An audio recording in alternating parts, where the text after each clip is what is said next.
Chapitre 26. Le sang de l'épouvanteur. Je repris ma concentration pour ralentir le temps. La sueur mêlée de sang qui me coulait dans les yeux me brouillait la vue. Je l'essuyais d'un revers de main avant de m'assurer une prise solide sur le pommeau de l'épée. Siskoï m'observait, mais à présent je bougeais, pas lui. J'allais lui fendre le crâne en deux, je le pouvais. J'avançais encore, en sorte qu'il soit à ma portée. Or, alors que je levais ma lame à la verticale, il ouvrit grand la bouche. Une fois de plus, il reprenait le contrôle. Ses crocs luisaient. Cependant, il ne représentait pas la menace la plus immédiate. Quelque chose jaillit du fond de son gosier, si vite que j'eus tout juste le réflexe de m'accroupir. Je crus d'abord qu'il m'avait craché sa salive à la figure, me manquant de peu. Mais je compris que c'était sa langue, épaisse, pourpre, longue d'au moins 6 pieds. Elle était recouverte d'épines semblables à de fins crochets. Elle rapa le rocher, à ma droite, et il en tomba du gravier et de la poussière. Si elle m'avait touché le visage, elle m'aurait arraché la chair jusqu'à l'os. Je reculai vivement. Le dieu avait rentré la langue et il grognait. Il marcha vers moi, les doigts tendus vers ma gorge. D'un coup d'épée verticale, je le frappai à l'épaule. Il cria de douleur. Cette fois, il était blessé. Un sang noir ruisselait le long de son bras et gouttait sur le sol. Mon système de défense s'était révélé efficace, et cela me donnait à réfléchir. L'un des talents de Siskoï était son incroyable rapidité. Pourquoi ne s'en servait-il pas? Il y avait une seule explication possible, parce qu'il ne pouvait pas. Jusqu'à un certain point, je continuais de contrôler le temps. Face à un tel adversaire, j'étais incapable de l'arrêter, mais cela me donnait un avantage. Je levai l'épée, Siskoï attaqua de nouveau, et d'un mouvement instinctif, je me fendis. Cette fois, je le manquai, l'obligeant malgré tout à reculer. Puis je me rejetai en arrière pour éviter la longue langue et ses barbillons mortels. Je me retrouvai alors dans une anfractuosité de rochers. Impossible de m'échapper par la droite ou par la gauche. J'étais piégé. Il ne me restait qu'une alternative, avancer. Un sourire tordit la bouche de Siskoï. Sa langue jaillit vers moi tel un éclair pourpre. Je l'esquivai en plongeant en avant. Je n'étais plus qu'à 1 pied à peine de mon adversaire. Alors, avant qu'il ait ramené sa langue dans sa bouche, mon épée décrivit un arc de cercle, et je la lui tranchai.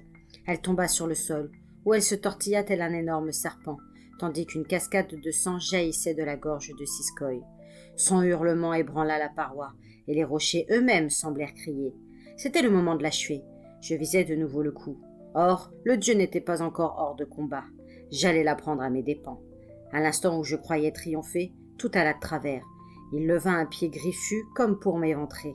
En cherchant à l'éviter, je me mis à portée de sa main gauche, qui me désarticula le bras. La douleur me jeta à genoux, et je lâcha la lame du destin. Siskoï fondit sur moi, crachant le sang. Je n'eus que le temps de tirer tranchos. Je lui perçai la poitrine à 2 reprises, ce qui ne l'empêcha pas de me soulever comme un enfant. Ses crocs s'enfoncèrent dans mon cou. Cela me fit à peine mal, mais il commença à aspirer mon sang. Je le sentais pulser dans mes veines, tandis que mon cœur battait avec de moins en moins de force. La situation paraissait désespérée. Pourtant, me souvenant des paroles de Grimalkin, je résistais. Je ne voulais pas mourir. Je voulais revoir Alice et mes frères. Je refusais que mon avenir, ma future vie d'épouvanteur soit anéantie. Je me débattis, frappai désespérément le dieu vampire. Hélas, mon poignard semblait sans effet sur lui, et je fus bientôt trop faible pour le tenir. Il me glissa entre les doigts. Les battements de mon cœur ralentirent encore. Je sombrai vers la mort. Soudain, un hurlement retentit. Était-il sorti de la gorge de Siskoï ou de la mienne? Il était chargé d'une telle angoisse qu'on aurait cru entendre la terre elle-même crier de douleur. L'obscurité m'engloutit. Ma dernière pensée fut pour Alice, mes derniers mots pour ma mère. « Pardon, maman. Je suis désolée de t'avoir déçue. J'ai fait de mon mieux. Ne garde pas un trop mauvais souvenir de moi. » Je ne sais combien de temps je demeurai dans les ténèbres. Mon cœur avait cessé de battre, je ne respirais plus. Je ne ressentais aucune peur. J'étais en paix. Tous mes soucis, toutes mes luttes étaient derrière moi. Puis j'entendis un bruit familier de mon enfance, les craquements d'un fauteuil à bascule. Une silhouette lumineuse se matérialisa dans le noir. C'était maman. Non la terrible Lamia, mais la mère aimante dont je gardais le souvenir. Assise dans son fauteuil, elle me souriait en se balançant comme elle le faisait quand elle était heureuse et détendue. « Tu as comblé toutes mes espérances, » me dit-elle. « Pardonne-moi les mots durs que je t'ai adressés. À ce moment-là, ils étaient nécessaires. Je suis fière de toi, mon fils. » De quels mots durs parlait-elle? J'étais en pleine confusion. Où étais-je? Étais-je mort? L'image de maman s'effaça. Une autre silhouette apparut, celle d'une fille avec des souliers pointus, sa robe noire nouée à la ceinture par une ficelle. Alice. « Je suis venue te dire au revoir, Tom, » dit-elle. « Non que j'ai envie d'aller là-bas, mais je n'ai guère le choix, hein.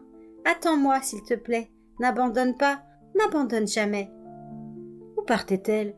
Je voulais l'interroger, mais elle disparut avant que j'aie pu prononcer un mot. Je me retrouvai alors dans un lit. Je respirais de nouveau et mon cœur battait régulièrement. Par les rideaux ouverts, je vis que dehors il faisait nuit. Je compris que j'étais de retour dans ma chambre, à l'auberge de Todmorden. Éclairé par la lumière vacillante d'une chandelle posée sur une petite table, quelqu'un était à mon chevet. C'était Grimalkin.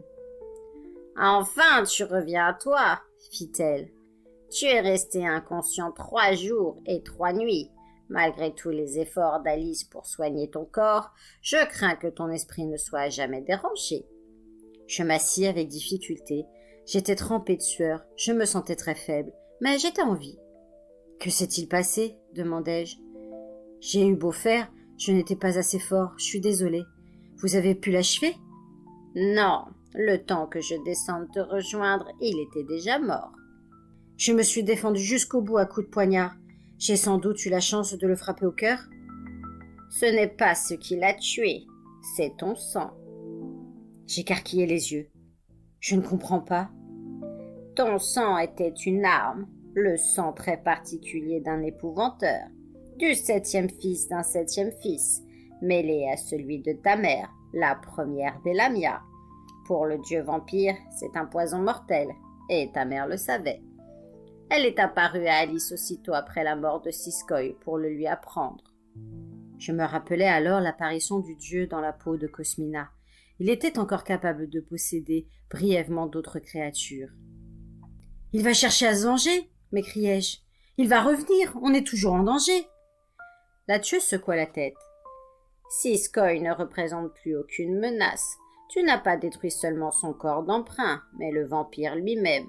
Un cri effroyable est monté du fond de la terre pour se perdre dans les hauteurs du ciel. C'était l'Obscur lui-même, hurlant sa détresse devant la perte d'un des plus puissants des anciens dieux. Tu as porté un grand coup à nos ennemis. Depuis ce moment, la tête du malin est restée muette. Je n'ai rien pu tirer de lui. Pourtant, crois-moi, je n'y suis pas allé de main morte. » Mon sang avait détruit Siskoy. J'en restais abasourdi. Depuis le début, maman savait qu'il en serait ainsi. Mais à quel prix? James était peut-être mort, et mes autres frères en grand danger. « Le malin n'abandonnera pas, » déclarai-je. « Il dit que ses serviteurs sont aussi nombreux que les étoiles. »« Il faut donc en finir avec lui. » J'acquiesçai avant de demander. « Vous avez le codex du destin ?»« Non. Quand je suis retournée brûler la maison de Dame Fresque, la bibliothèque était vide. J'ai tout de même mis le feu. »« Alors, le grimoire est aux mains de nos ennemis ?»« Je le suppose. » Encore une menace à laquelle nous serions bientôt confrontés. « Où est Alice ?» manquai-je soudain. « Alice est repartie dans l'obscur. Elle est allée chercher le 3e objet sacré. » Presque 2 semaines s'écoulèrent avant que je me sente assez fort pour rentrer à Chipenden. Grimalkin mit ce temps à profit pour nettoyer la colline des dernières entités roumaines. Elle brûla aussi leur maison, avec leur corps à l'intérieur. Aucune ne reviendrait de la mort. Bien qu'elle ait cherché partout le codex du destin, elle n'en trouva pas trace. La partie de Todmorden située sur le territoire du comté restait vide. Tous les habitants étaient partis. Ils n'étaient sans doute nullement pressés de revenir. Nous aurions pu requérir les services de Benson et de sa charrette, mais je préférais voyager à pied, comptant sur l'exercice pour retrouver peu à peu mon énergie. Il me fallut 3 jours pour regagner la maison. Grimalkin m'accompagna, et nous passâmes nos nuits à discuter de nos actions à venir. Tout dépendait d'Alice, qui nous rapporterait le 3e objet sacré. La savoir repartie dans l'obscur me tenait dans un état d'anxiété permanent, le pire étant de me sentir impuissant. Je ne pouvais rien faire pour elle. Ce fut au cours d'une de nos premières conversations que la tueuse me causa un autre choc. « Alice sait que tu dois la sacrifier, Tom, » me révéla-t-elle abruptement. J'en eus le souffle coupé. Je contemplai un moment les braises avant de demander. « Comment l'a-t-elle appris ?»« Je te l'ai dit, sa magie est puissante. Elle a usé de scrutation. » Je poursuivis le cœur battant. « A-t-elle vu sa mort ?»« Elle t'a vu te préparant à prendre sa vie. À cet instant, le miroir s'est obscurci. » « Et s'est obscurci ?» C'est bon signe, non? Ça signifie que l'avenir reste incertain? C'est ce qu'Alice m'a expliqué. Quand il y a trop de variables, la prévision devient impossible et le miroir s'obscurcit. Il y a une autre raison à cela. Une sorcière ne peut visualiser sa propre mort. Mais réponds-moi, es-tu prêt à sacrifier Alice pour détruire le malin? Je ne pense pas en être capable, avouai-je en toute franchise. Je tiens trop à elle. Nous en avons discuté. Si on ne trouve pas d'autre moyen, elle est prête à mourir de ta main. Il faut trouver un autre moyen. On essaiera, mais on n'a plus beaucoup de temps. Nous voilà déjà en juin. Si l'épouvanteur allait mieux et marchait plus facilement, il n'était plus que l'ombre de l'homme qui m'avait pris pour apprenti. En fin d'après-midi, nous nous assîmes à la table de la cuisine, tandis que le feu flambait dans l'âtre. J'avais trop chaud, mais mon maître resserrait frileusement son manteau autour de lui. Nous parlâmes d'abord du codex du destin. « Qui sait où il est peut-être à présent ?» grommela-t-il d'un air sombre. « Entre les griffes des serviteurs du malin, sans aucun doute. Le danger serait que l'un d'entre eux tente de prononcer l'incantation. »« Il aurait peu de chance de réussir, » soulignai-je pour lui rendre courage. En vérité, j'étais moi-même profondément abattu. Mon frère était sûrement mort, je ne reverrais peut-être jamais Alice, et même si elle revenait, l'idée de l'horreur qui nous attendait me brisait le cœur. « C'est vrai, petit. Te rappelles-tu de ce que j'ai écrit dans mon bestiaire à ce propos ?» Je fronçai les sourcils, pas très sûr de moi. « En partie ?»« En partie, ce n'est pas suffisant, mon garçon, » s'emporta mon maître. « Sur de tels sujets, tu devrais être incollable. Il est temps de te conduire en véritable épouvanteur. Viens avec moi. » Il se leva, gravit l'escalier avec lenteur et arriva, essoufflé, devant la porte de la bibliothèque. « Voilà, » fit-il en poussant le battant. « Qu'en penses-tu » Je découvris, dans une odeur de bois fraîchement coupé, des rangées d'étagères vides. « C'est superbe, dis-je. Et prometteur, il n'y a plus qu'à y ranger des livres. » J'avais parlé en souriant, et il me rendit mon sourire. Il n'avait pas perdu le sens de l'humour. Il me mena jusqu'à un rayonnage, en face de la fenêtre. Au milieu, appuyés les uns sur les autres, il y avait les 3 premiers ouvrages de la nouvelle collection. Je déchiffrais les titres. Le bestiaire de l'épouvanteur, une histoire de l'obscur, les sorcières de Pendle.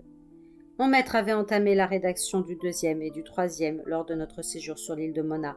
Il l'avait achevé avant notre retour d'Irlande. Il me mit le bestiaire dans les mains. « Lis ce qui est écrit à propos du codex du destin. » Je feuilletai le volume pour trouver le passage en question. « Ce n'est pas très long, fis-je remarquer. »« Mais l'essentiel y est. Lis à haute voix le paragraphe sur les grimoires. » Ce sont des ouvrages très anciens, contenant des sortilèges et des rituels destinés à invoquer l'obscur. Ils sont surtout utilisés par les mages, même si les sorcières y ont parfois recours. Les formules qu'ils indiquent doivent être suivies à la lettre, sous peine d'entraîner la mort. Beaucoup de textes fameux ont été perdus. Par exemple, le Patrixa et la clé de Salomon. Rédigés en ancien langage par les premiers habitants du comté, ils ont d'abord été utilisés pour invoquer les démons.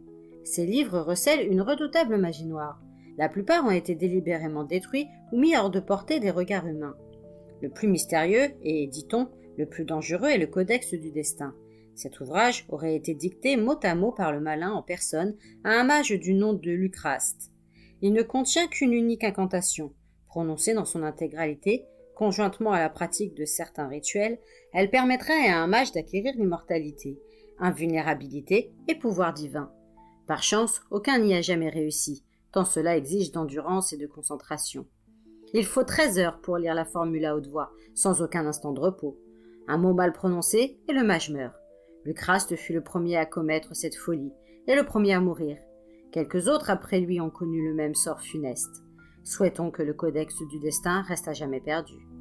« C'est assez petit, » m'interrompit l'épouvanteur. « Tu vois le danger ?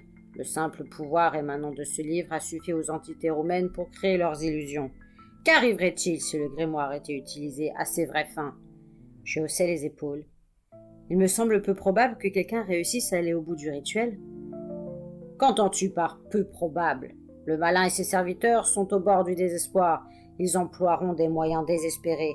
Je suis très inquiet, et tu devrais l'être aussi. Le livre peut être n'importe où dans le comté. Le danger est à notre porte. » « À propos de livres, dis-je, j'ai quelque chose à ajouter à votre collection. » Ouvrant mon sac, je lui tendis 3 brochures. C'étaient les notes que j'avais prises au cours de mes 3 dernières années. Je te remercie. Leur place est ici. Tu pourras les consulter chaque fois que tu en ressentiras le besoin. J'ai encore ceci, ajoutai-je. Je fouillai de nouveau dans mon sac, un peu nerveux car je craignais sa réaction. Alice pensait rédiger un compte-rendu des 3 années au cours desquelles elle a reçu les enseignements de Lizzie Leceuse. Au lieu de ça, elle a écrit ce texte, estimant que ce serait plus utile. L'épouvanteur prit le gros cahier en main et lut le titre. Les secrets des conventus de Pendle. Puis il l'ouvrit à la première page et se pencha sur l'écriture bien nette d'Alice. Soudain il le referma et me lança un regard dur. Crois-tu que cet ouvrage a sa place sur les rayonnages de cette bibliothèque? Il décrit la magie qu'utilisent les sorcières, leurs forces et leurs faiblesses. Ça me paraît très utile, insistai-je. Eh bien, petit, c'est toi qui décides. Car en vérité, cette bibliothèque est la tienne. Elle t'appartiendra jusqu'au jour où tu la lègueras à un nouvel épouvanteur. C'est donc toi, désormais, qui jugeras de ce qui sera posé ou non sur ces étagères. Il secoua tristement la tête avant de poursuivre. Mes genoux me lâchent, je n'ai plus de souffle. Il te reste beaucoup de choses à apprendre, mais en tout état de cause, tu es d'ores et déjà l'épouvanteur de Chipenden. Alors pense en épouvanteur. Je serai encore là pour t'offrir mes conseils. Néanmoins, la charge repose désormais sur tes épaules. Qu'as-tu à dire? Que je ferai de mon mieux, murmurai-je. Oui, petit, tu feras de ton mieux. C'est ce qu'on attend de nous. Une fois de plus, j'écris ce récit de mémoire, ne me référant à mes notes qu'en cas de nécessité. Une lettre de Jack, mon frère aîné, est arrivée hier. Il m'apprenait que James avait disparu, mais Kelly et lui étaient sûrs qu'il reviendrait un jour ou l'autre. Je ne sais que répondre. Vaut-il mieux lui laisser cet espoir quelque temps? Si je lui fais part de ce que je sais, il me blâmera. À ses yeux, mon statut d'apprenti épouvanteur n'apporte que du malheur à notre famille. Il n'a pas tort. Je crois que James est mort, tué par les serviteurs du malin. S'il n'avait pas été mon frère, il serait encore en vie. Nos tâches se poursuivent, mais à présent, quand la cloche sonne au carrefour des saules, c'est moi qui me charge de régler le problème. Gobelins, fantômes, sorcières parfois, je les affronte seul. Mon maître passe beaucoup de temps dans le jardin. Il vieillit visiblement et sa barbe est devenue blanche. Il me rappelle les vieux que je voyais, enfant, assis sur la place du marché à Topley. Ils semblaient s'être retirés du jeu et attendre la mort, se contentant d'observer et de se souvenir. John Gregory attend la mort, lui aussi, et cela me navre. C'est un fardeau de plus qu'il me faut porter. Joe Driscoll s'est installé dans le moulin au nord de Caster, emmenant avec lui les 3 chiens. Il a repris le territoire qui fut autrefois celui de Bill Arkwright, et il est fort occupé à lutter contre une invasion de sorcières d'eau. J'essaie de lui pardonner sa trahison. Je n'arrive pas à l'oublier. Ça sera long.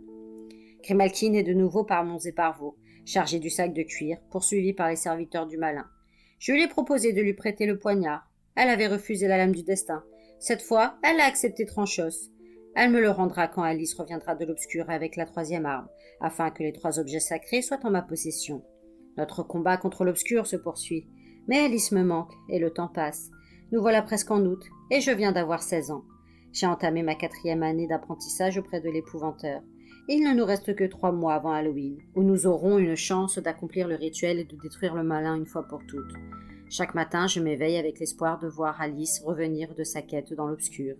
À mesure que les heures s'écoulent, mon humeur s'assombrit. Au crépuscule, le chagrin me submerge à l'idée que je ne la reverrai jamais.